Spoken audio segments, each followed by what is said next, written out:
cleaned her room before her friends arrive.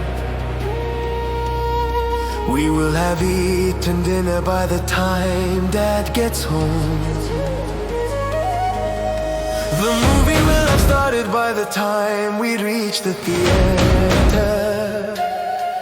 I will have read the entire Harry Potter series by the end of the summer.